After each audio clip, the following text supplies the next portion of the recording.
Di nyo kasi matanggap na pwede siya maging Santo Papa tatay ng lahat, bumpanes ka. Anong tatay ng lahat? Tatay nyo lang. Ang hilig nyo mangdamay. Tsaka anong Santo Papang pinagsasabi mo? Hindi nga yata nakapasok sa simbahan yung tatay na sinasabi mo Nakapasok sa ICC, pwede pa.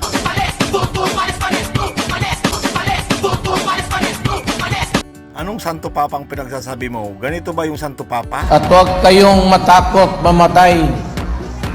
Ako ang bahala sa inyo.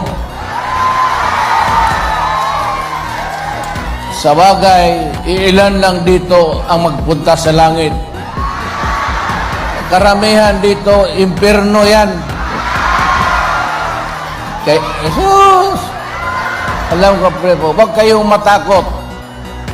Hintayin ko kayo doon. Nako po, malapit pa naman na. Wow, sana all may naghihintay. Panindigan nyo na yan sumama na kayong lahat. Ako na ang natatakot sa pagiging panatiko ninyo. Tama nga yung nakikita ko sa Facebook. Poong nasa rehas. Siguraduhin mong makakasama ka ha. Dahil yan, isa kang